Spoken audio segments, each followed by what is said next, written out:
विक्रमादित्य और काठ का रहस्यमयी घोड़ा। एक दिन राजा विक्रमादित्य अपने भव्य दरबार में सिंहासन पर विराजमान थे। चारों ओर राजसी वैभव बिखरा था। वे मंत्रियों और प्रजा की समस्याएं सुन रहे थे, जब अचानक दरबार के मुख्य द्वार पर एक रहस्यमय अजनबी प्रकट हुआ। उसकी उपस्थिति ने वातावरण में एक अजीब सी सनसनी फैला दी, मानो कोई अनहोनी दस्तक दे रही हो। उसकी आंखों में एक रहस्यमयी चमक थी और उसके हाथ में एक साधारण सा लकड़ी का घोड़ा था। दरबार में सन्नाटा छा गया जब उसने अपनी भारी आवाज में कहा, महाराज, यह कोई साधारण घोड़ा नहीं है। यह न कुछ खाता है न पीता है, पर इसे जहाँ भी ले जाना चाहो यह वहाँ पलक झपकते ही पहुँच सकता है। परंतु ध्यान रहे, इसे कभी कोड़ा मत मारना। राजा विक्रमादित्य उसकी बात सुनकर हैरान हुए। उन्होंने दीवान को आदेश दिया कि उस व्यक्ति को 1 लाख सोने के सिक्के दे दिए जाएं। सिक्के लेकर वह व्यक्ति चला गया,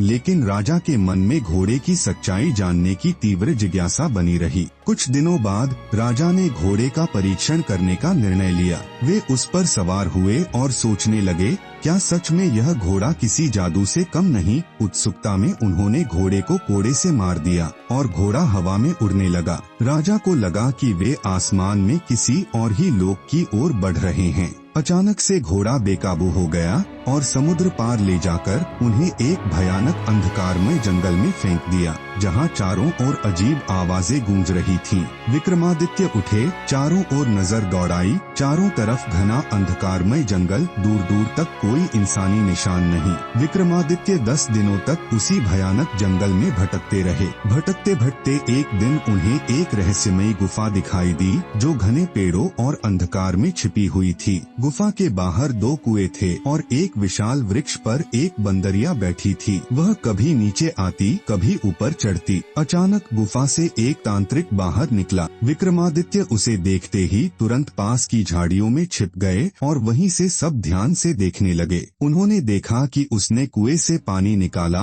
और बंदरिया पर छिड़का। बंदरिया देखते ही देखते एक सुंदर स्त्री में बदल गई। विक्रमादित्य यह देखकर हैरान रह गए। कुछ देर तक दोनों साथ बैठे और फिर थोड़ी ही देर में तांत्रिक ने दूसरे कुएं का पानी लिया और उसे फिर से बंदरिया बना दिया। वह ठहाका लगाता हुआ गुफा में चला गया। विक्रमादित्य चुपचाप कुएं के पास पहुँचे और उसमें से पानी निकालकर बंदरिया पर छिड़क दिया। वह फिर से स्त्री में परिवर्तित हो गई और भयभीत होकर बोली, हे राजन, मुझे मत देखो, मैं एक तपस्विनी हूँ। अगर क्रोधित हुई तो तुम्हें भस्म कर दूंगी। विक्रमादित्य ने विनम्रता से अपना परिचय दिया। स्त्री घबराते हुए बोली, हे राजन, आप यहाँ से अभी तुरंत चले जाइए, नहीं तो हमारी आवाज सुनकर वह तांत्रिक फिर से आ जाएगा और हम दोनों को भस्म कर देगा। तभी विक्रमादित्य ने उससे पूछा, तुम कौन हो और इस तांत्रिक के पास कैसे पहुँची? स्त्री उनकी बातें सुनकर भावुक स्वर में बोली, हे राजन, मैं कोई साधारण स्त्री नहीं हूँ। मैं विद्वान सोमदेव और अप्सरा कलावती की पुत्री हूँ। जब मैं 12 वर्ष की थी तब एक दिन खेलते खेलते गलती में उस रहस्यमयी जंगल में पहुंच गई। तभी उस तांत्रिक की नजर मुझ पर पड़ी और वह मुझे अपने साथ ले आया और तभी से इस तांत्रिक ने अपनी तंत्र शक्तियों से मुझे बंदरिया बनाकर कैद कर रखा है। न जाने कब से मैं इस श्राप से मुक्त होने की प्रतीक्षा कर रही हूँ। विक्रमादित्य ने दृढ़ स्वर में कहा, तुम निश्चिंत रहो, मैं तुम्हें इस तांत्रिक के चंगुल से अवश्य मुक्त कराऊंगा। लेकिन तभी अचानक तांत्रिक वहां आ पहुंचा और उनकी योजना भाग गया। क्रोध से उसकी आंखें दहक उठीं और वह गहरे स्वर में मंत्रोच्चार करने लगा। देखते ही देखते वातावरण में अजीब सी हलचल होने लगी। हवा तेजी से गूंज उठी और धुएं के बीच से भयंकर नरभक्षी राक्षसों की सेना प्रकट हो गई। तांत्रिक ने गर्जना करते हुए आदेश दिया, इस राजन को पकड़ लो और इसे भी मेरी कैद में डाल दो। जैसे ही नरभक्षी राक्षस विक्रमादित्य की ओर बढ़े, उनके क्रोध की सीमा न रही। उनकी आंखें अंगारे की तरह दहक उठीं और उनकी मुट्ठियां क्रोध से कस गईं। अब विनाश तय है। विक्रमादित्य गरजे और बिजली की तेजी से अपनी तलवार निकालकर शत्रुओं पर टूट पड़े। देखते ही देखते विक्रमादित्य का क्रोध प्रलय बनकर टूटा। उनकी तलवार बिजली की तरह चमकी और हवा चीरते हुए नरभक्षी राक्षसों पर कहर बनकर बरसी। कुछ ही क्षणों में भयंकर नरभक्षी सेना धराशायी हो गई। विक्रमादित्य के सामने अब केवल कटे हुए शरीरों का अंबार था और चारों ओर फैला था रक्त का सागर। लेकिन विक्रमादित्य की जलती आंखों में अभी भी युद्ध की ज्वाला सुलग रही थी। एक अकेले योद्धा द्वारा इतनी विशाल नरभक्षी राक्षसों की सेना का संहार होते देख तांत्रिक के चेहरे का रंग उड़ गया। वह समझ गया कि यह कोई साधारण योद्धा नहीं, यह असंभव है। तांत्रिक बुदबुदाया। उसकी आंखों में पहली बार भय की झलक दिखी। उसने विक्रमादित्य की ओर देखा, जिनकी तलवार अभी भी रक्त से सनी थी और आंखों में दहकता हुआ तेज था। तांत्रिक ने तुरंत अपने मंत्रों का सहारा लिया,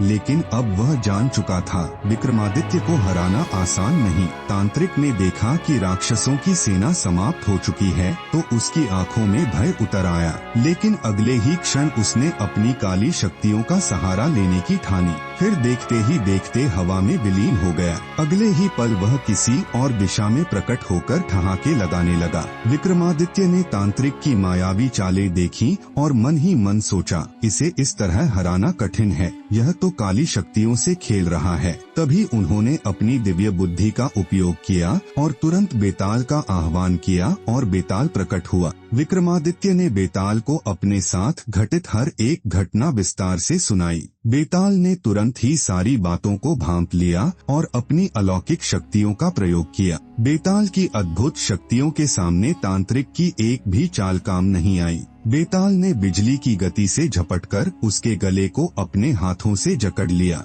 बेताल की शक्ति के सामने तांत्रिक पूरी तरह असहाय हो गया। उसकी सारी मायावी शक्तियां निष्फल हो गईं और वह दर्द से तड़पने लगा। बेताल ने उसके गले की पकड़ और मजबूत कर दी और उसे घसीटते हुए विक्रमादित्य के चरणों में पटक दिया। विक्रमादित्य ने तांत्रिक को पाताल लोक जाने का आदेश दिया। बेताल ने तुरंत अपनी शक्तियों से तांत्रिक को जकड़ लिया और वह चीखते हुए धरती के भीतर समाने लगा। उसकी भयावह चीखें पूरे जंगल में गूंज उठीं और कुछ ही क्षणों में वह हमेशा के लिए पाताल लोक में चला गया। अब समस्या थी कि राजा इस रहस्यमय जंगल से बाहर कैसे निकलेंगे। तभी हवा में एक घोड़े के हिनहिनाने की आवाज गूंजी। राजा ने पीछे मुड़कर देखा, वही काठ का घोड़ा उनके सामने खड़ा था। स्त्री ने कहा, राजन, यह कोई साधारण घोड़ा नहीं बल्कि स्वयं दिव्य शक्ति से बना वाहन है। इसे केवल सच्चे योद्धा ही चला सकते हैं। राजा विक्रमादित्य और वह स्त्री घोड़े पर सवार हुए।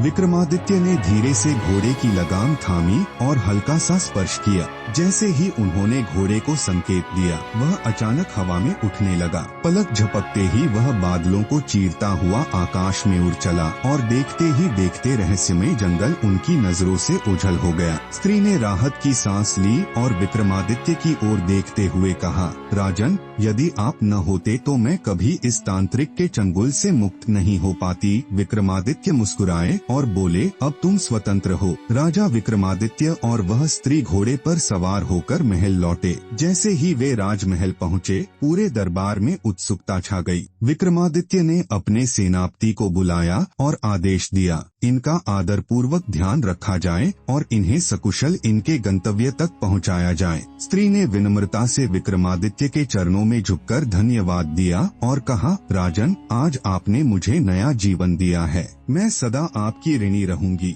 विक्रमादित्य ने उसे आशीर्वाद दिया और कहा, सतपथ पर चलो, यही सबसे बड़ा कृतज्ञता का भाव होगा। इसके बाद स्त्री अपनी नई राह पर बढ़ चली। तभी अचानक वही अजनबी व्यक्ति दरबार में फिर से प्रकट हुआ और बोला, महाराज, अब आपको इस घोड़े का रहस्य पता चल गया होगा। यह न तो साधारण था, न ही कोई अभिशापित वस्तु। यह केवल वीरता और धैर्य की परीक्षा थी, जिसमें आप सफल हुए। कहकर वह व्यक्ति अदृश्य हो गया। राजा विक्रमादित्य समझ गए कि वह कोई साधारण मनुष्य नहीं था, वह देवताओं का संदेशवाहक था जो उनकी परीक्षा लेने आया था। क्या विक्रमादित्य का साहसिक सफर यहीं समाप्त हो गया या आगे भी कोई नया रहस्य और रोमांच उनका इंतजार कर रहा है? जानने के लिए कमेंट करें और अपनी राय साझा करें।